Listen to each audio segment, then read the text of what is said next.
This episode of Push to Smart contains spoilers for Life is Strange.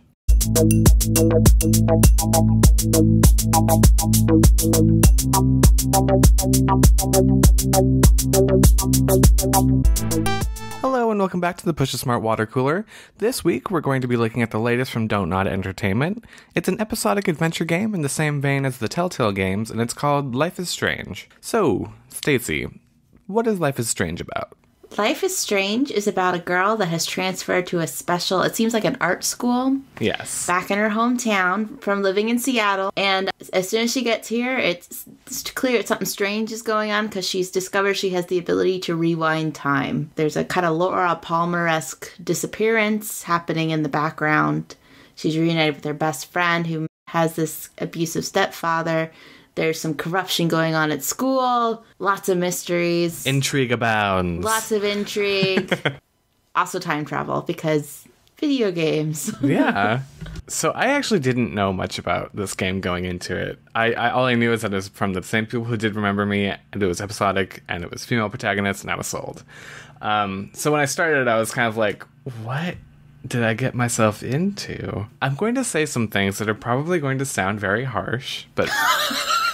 Bear with me, because in the end, there's an upswing to this. Okay. But I ended up laughing a lot at it and not with it. I feel like just from the dialogue. The dialogue made me cringe a lot. A lot of hella and sad face. Yeah, word combinations that I've never once heard strung together. There's a feeling of it having this. There's this artificiality to it, sort of like what you see in Joss Whedon films, where people talk in this very particular cadence that no one on Earth has ever spoken in. But there was also part of me that was like, I have been out of high school for a while. Are these popular phrases now? That's what I was thinking too. I was like, do people say sad face? No, it's the children that are wrong. I felt the same way too. I was like, actually, I'm not a high school student anymore. Yeah, I haven't been for quite a while. We didn't have smartphones in high school. I think it sets its tone very early, though, that it's kind of Twin Peaksies, which then once that happens, like, okay, I can deal with, the weird idiosyncratic dialogue, the fact that Victoria is the most unrealistic bully in the history of, TV bullies, things like that. I don't know. It didn't bother me. But the other time that I laughed out loud was you're talking to your teacher. He gives you that John Lennon quote. That one. And then you rewind and you're like, as John Lennon once said, You're on fire today. I mean, there were just some things like that where I was like, really? But as I said, I did end up liking it. So these are just a couple of nitpicks here and there. But I think it adds a really cool dimension because... with TellTale being so successful with their choice-based narrative adventure games, in this game, because you have the time travel and the ability to rewind time, you get to actually see the outcome of your choices before you make a final choice. Right. It's a very different dynamic. Yeah. To a degree. Because it's very much like The Walking Dead, especially the what kind of drives you forward is this feeling of, oh my God, did I make the right choice? No, oh my God, I have to live with it. Whereas this one, you see the different outcomes. There's still a sense of doubt. She'll voice something like, oh, well, maybe I should rewind time and do this instead. And if you do the other one, it's like, well, I'm glad I did this now, but this could come back to bite me. Maybe I should rewind time and go do this. There are only two options. We can only rewind so much. Yeah, so there is kind of the sense that, some of this could come back, but it was, you no longer had the tension of the timed conversations. And anything you did, you can go back and kind of fix it. Yeah. Which... some of the ways they implemented that seemed kind of interesting. I don't know how much detail we want to go into right now, but things like the pregnancy test. I'm looking at your choices right now. You did not touch Dana's pregnancy test. Did you not get any dialogue with her about her pregnancy then? I did touch Dana's pregnancy test, but then I rewound. That's what I did. I was wondering if that's what that meant. Okay. Yeah. Because that was another thing. It felt kind of... that almost also made me wonder if that would come back, because it felt kind of morally kind of... dubious. A little, right. The idea that you could kind of enter this personal space where they didn't want you to rewind time and then use that knowledge to come in and kind of get on their good side. Even though it's, in that case, I think it's ultimately to service this girl and to help her out, it still felt a little bit duplicitous maybe in the way that you were approaching it. Mm-hmm. So I'm kind of interested to see if that comes back. Well, like with Walking Dead, a lot of times, well, not a lot of times, but during those really dramatic moments, you'll have instant consequences. Yeah, and this true. one, it's a lot more kind of ominous. Mm-hmm. A lot of times I would do something, and then she'd mention, like, her scholarship being revoked. Yeah. Or it impacting her school life or something, and I was like, shit. Yeah. I like where it's going. Right. I guess we have to wait and see how all these things pay off, since we don't have those immediate payoffs, and we don't have, like, towards the end of The Walking Dead, we knew when things were going to happen. So, like, if there was a chance for a character to die, we're like, okay, he's going to die next episode. We don't necessarily have that trajectory down. We don't have that pattern down yet.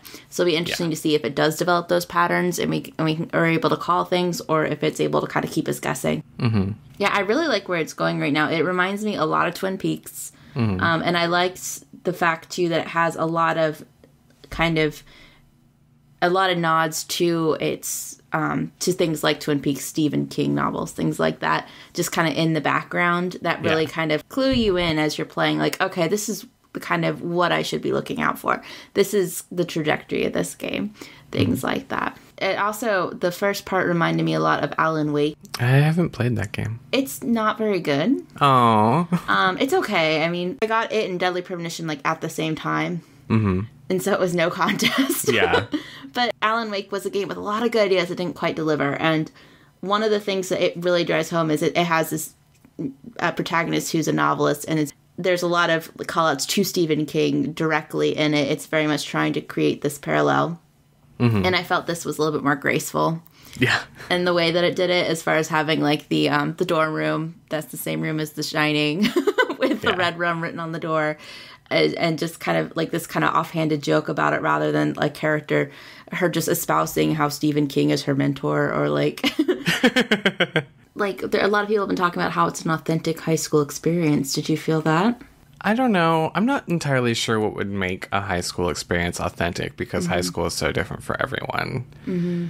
Like, I think back to my high school experience, and I was like, that would be such a boring video game. Yeah, but, I do.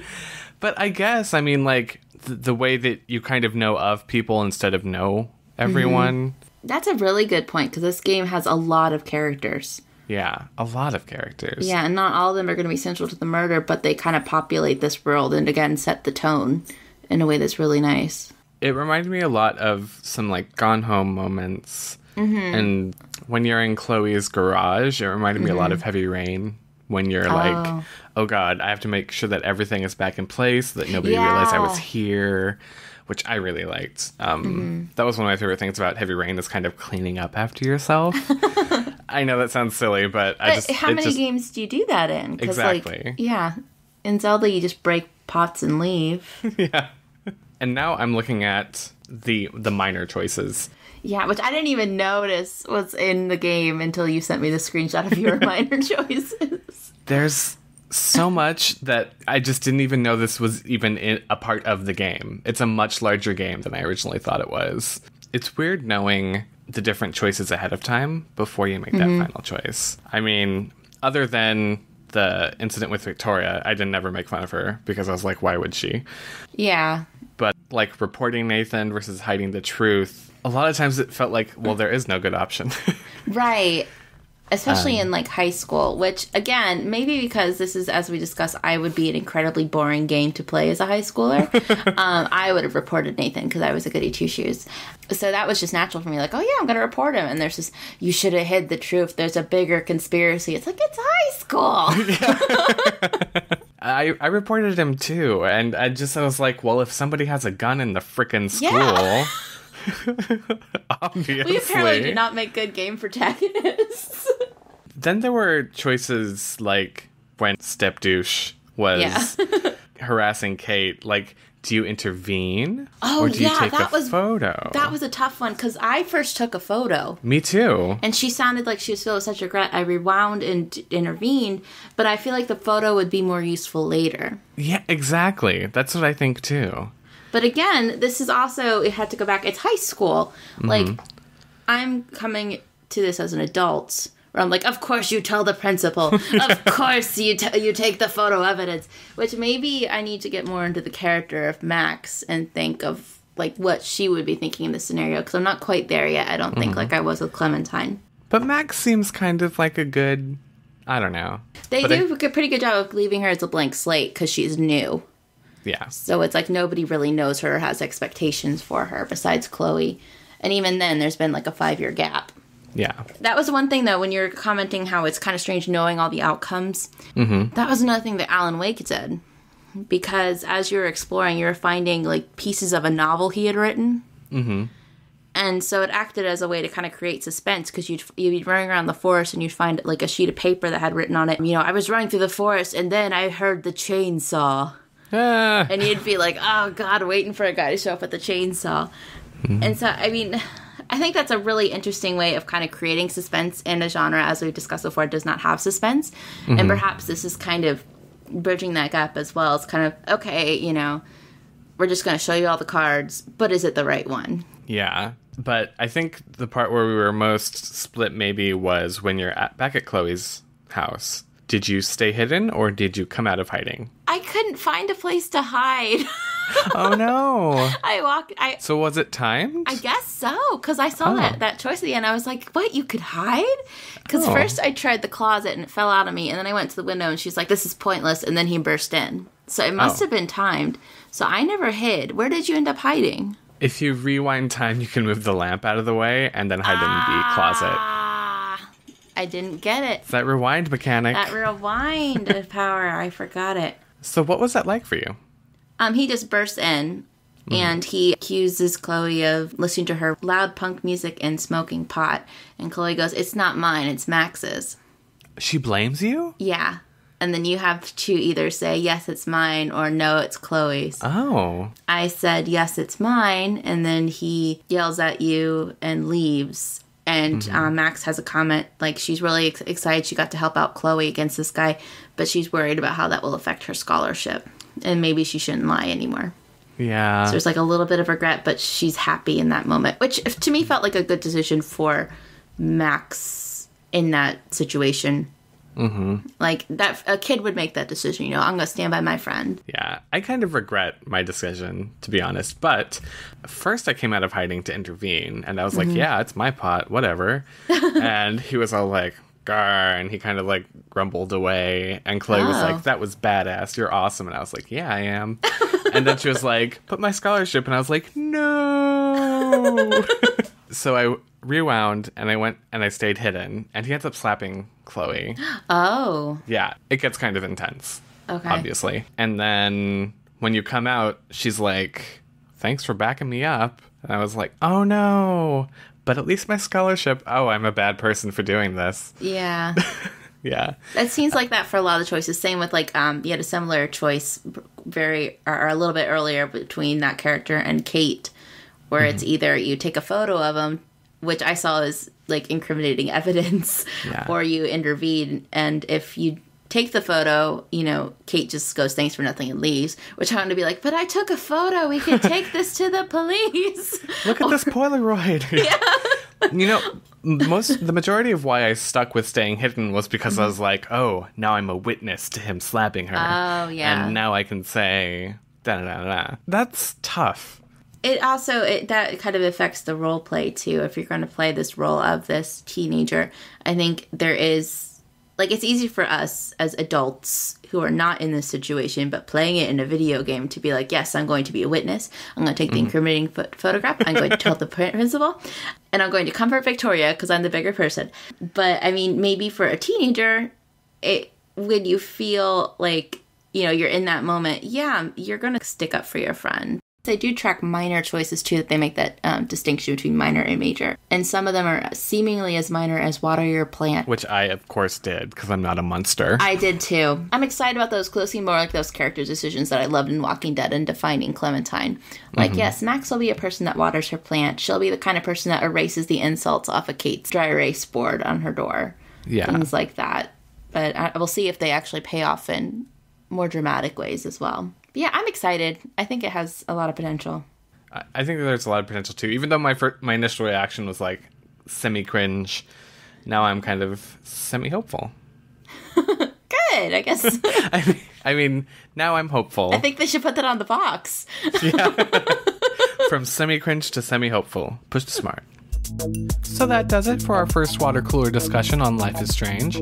We'd love to hear your thoughts on episode 1 in the comments section, and are also curious if you could add a time rewinding mechanic to any video game, which would it be? Next week we'll be discussing our progress thus far on Spec Ops, our Games Club entry for the month, so don't forget to subscribe to catch that, and keep up to date on all of our latest releases. I think John Lennon once said that life is what happens while you're busy making other plans. Max, you're on fire today. All the right answers. Good.